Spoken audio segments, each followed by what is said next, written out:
These are the two kits that you're going to need located inside the office on the right hand side when you walk in the door. One's for the first pen, the other's for the second pen. In these two kits you'll find mandrels, bushings, extra parts, and sandpaper. Hello, this is the pen making video. You're going to be making two pens in pen making, and there's a series of steps that you need to follow before making or starting your pen. Step 1 is you need to select the pen kit from Mr. Dimple in the office. The first pen kit is the American Slim style pen. The second pen that you'll be making is a classic American style pen. Step 2, you're going to select a wood blank from the drawer in Mr. Dimple's office. Step 3 in making your pen, you'll take the brass tubes out of your pen kit and you're going to mark the length of the brass tubes onto the wood blank, making the end of one brass tube with the pen blank flush, and you're going to add 1/8 of an inch for play on the other end. Then I take my other brass tube, lay it on the other side. Once again, make sure it's flush on one side of the blank, add 1/8 of an inch, and then extend your lines. The wood we happen to be using for this pen is called zebra wood. You'll notice the striping in the grain, which gives it its characteristic name. Step 4, you'll be going to the bandsaw to cut on your two lines to separate the one blank into two blanks to eventually glue your blanks onto the brass tubes. Remember to wear your safety glasses.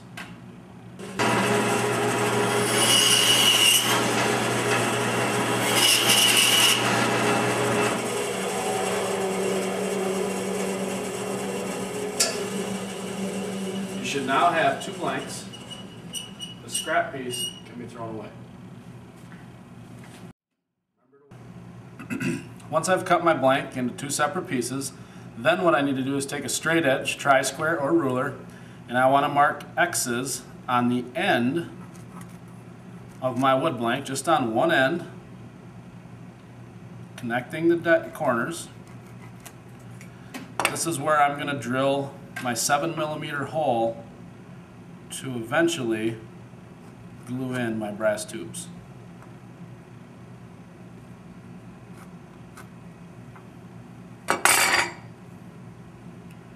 You should now have X's on one end of each of the wood blanks.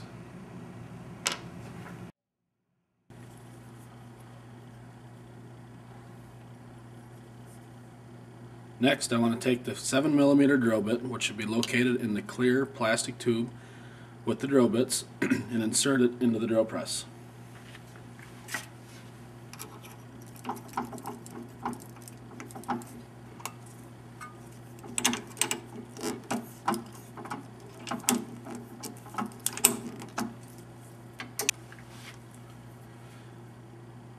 The next step is to drill the two wood blanks with a 7mm drill bit using the drill press and the drill blank vise.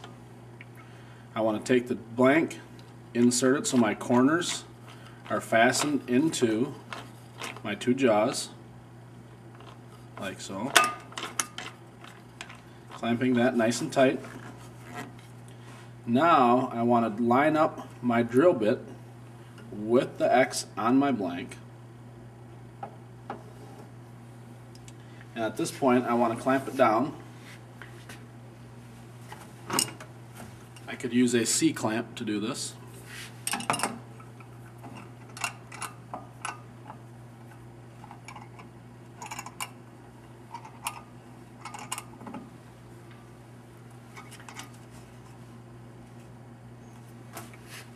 going to grab my safety glasses and I'm ready to drill.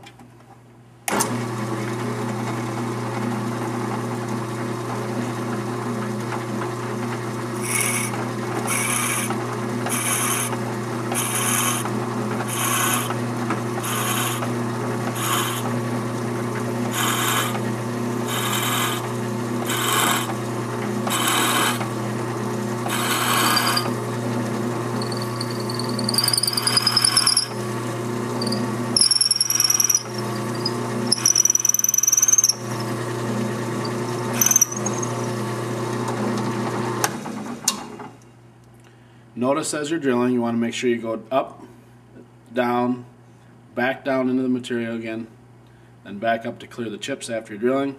Being you're drilling a rather deep hole in a small diameter blank, by doing this will eliminate your chances of cracking the wood or splitting when you're drilling. Once I get one done, should be fairly close to being on the center of each end. Take my other blank, fasten it into the vise, and once again notice the drilling action as I go up and down in small increments to break that chip and to clear the hole out as I'm drilling it.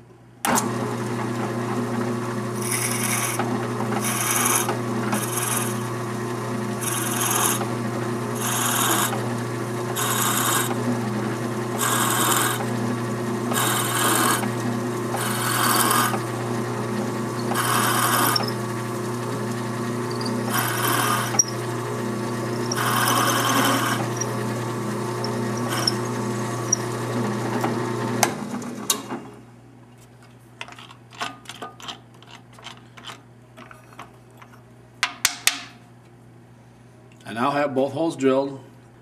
I'm now ready to glue my brass tubes into my blanks, but I need to sand those first. I'm going to show you how to do that next. Next, I want to take a piece of 50 grit sandpaper and scuff the brass tubes so the glue makes a better adhesion to the wooden blanks. To do this, the best way to do it is to take the brass tube, wrap it up in the piece of sandpaper, and continue to spin one end of it. It's best to have the scratches going in the opposite direction of the wood grain.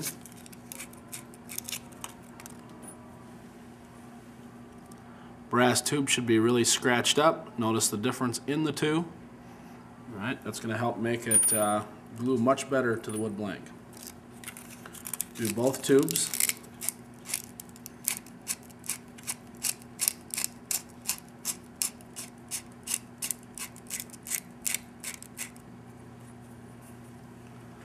Once both brass tubes are scratched up, I'm ready to glue. Next step is to glue your brass tubes inside the wood blanks. A couple things you're going to need are your brass tubes, your wood blanks, a paper towel, and some CA glue. This glue is really, really sticky, and you want to make sure to try to avoid getting it on your hands or fingers. If you do, don't stick your fingers together because it will tear skin. What we want to do is get some acetone or mineral spirits to remove that from your skin. Okay.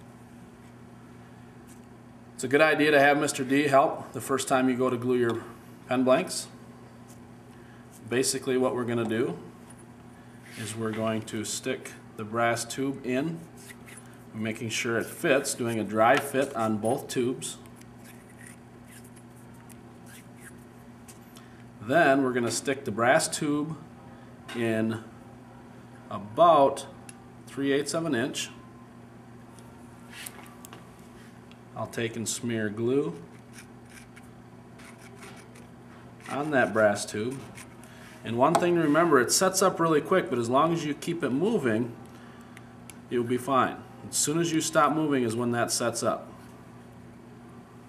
Use the paper towel to kind of wipe any excess glue off the end. Take note one more time as I glue the other blank. Smearing the glue along the length of the brass tube. Take that brass tube, insert it to smear the glue around, and then I want to stick it in the opposite end to get some glue in there as well. Tap it on the paper towel. And your brass tubes are now glued inside of your wooden blanks.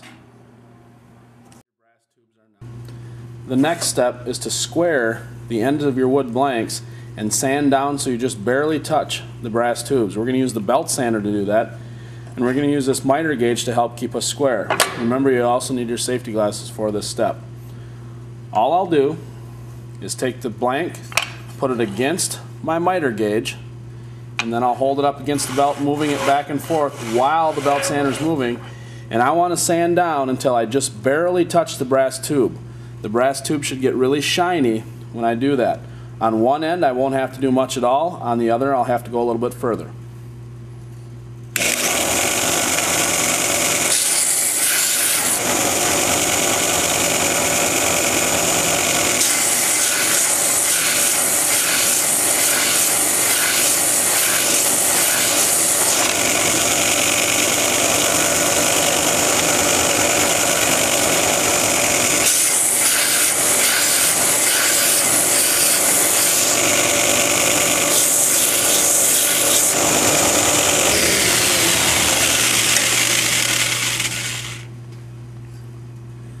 Notice how the brass tube on the end where you sanded is now really shiny. You only want to sand until the brass tube is just touched. Don't sand the length of the brass tube. You want to keep that the proper length.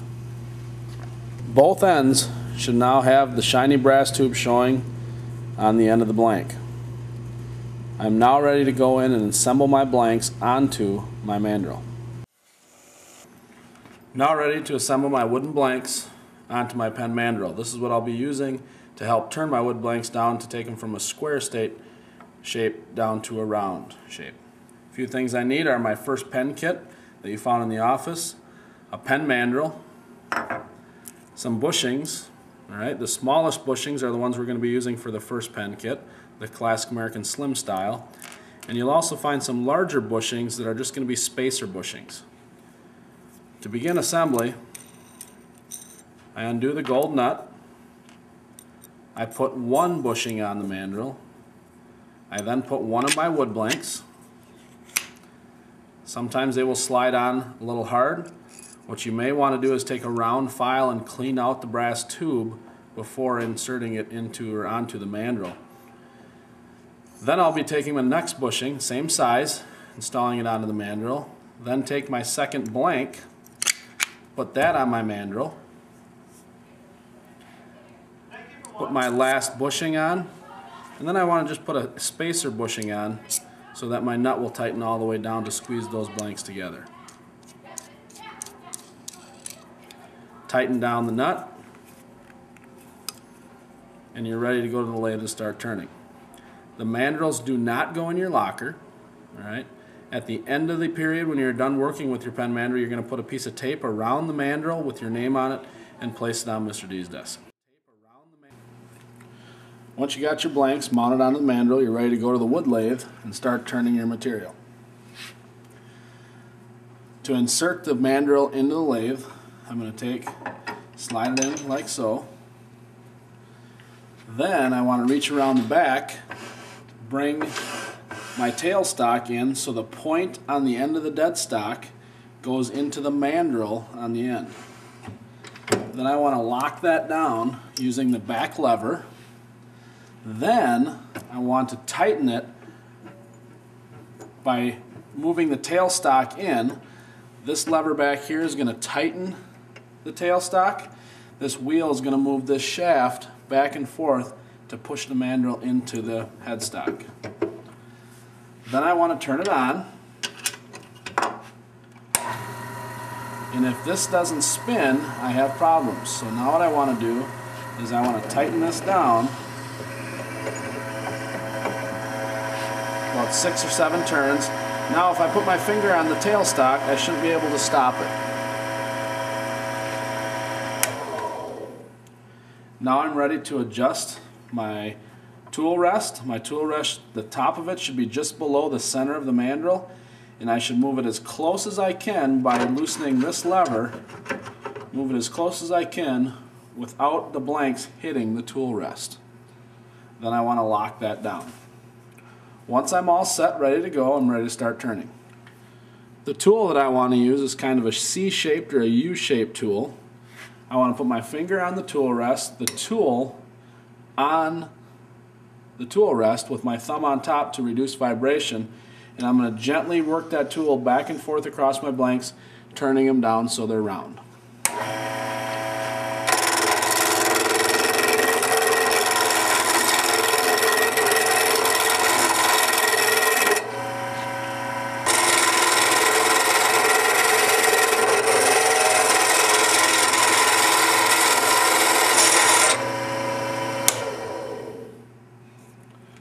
Once I have them round, I want to stop and check it.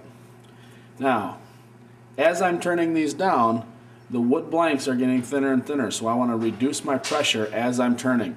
I want to turn them down so they're about a 1/16 to an 1/8 of an inch larger than the bushings in between the blanks.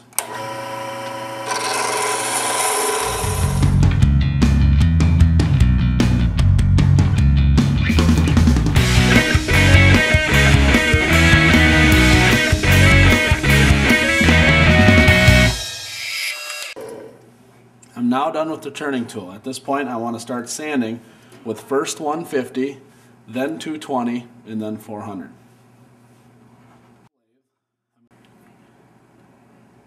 The sandpaper is located in the blue and white boxes in the box behind the wood lathes. On the side on the label, you'll see a 150, 220, or 240, and 400.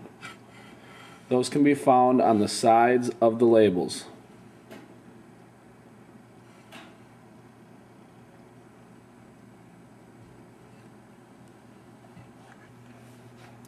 Once I'm ready to start sanding, I'm going to move the tool rest out of the way.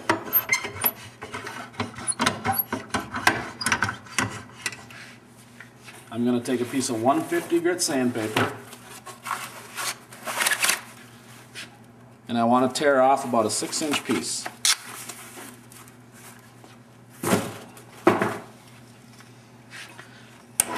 To sand, I'm simply going to wrap this around here. And I'm going to move this back and forth until I smooth that blank completely out. Keeping in mind that the walls are still getting really thin, so I don't want to pull too hard on that piece of sandpaper, otherwise that'll break my wood blank.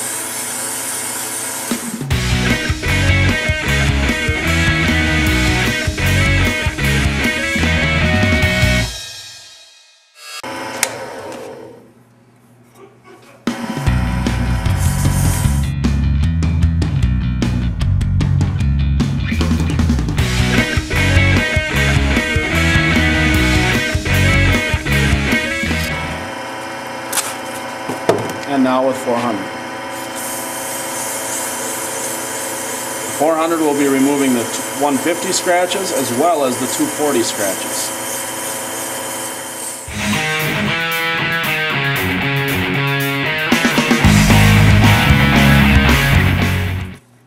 Once I'm done with 400 sanding with the lathe on, I want to take and sand with the grain, with the lathe off, moving it by hand. The reason being is this whole time we've been sanding against the grain, and you always want to do final sanding with the grain so you don't see your sanding scratches.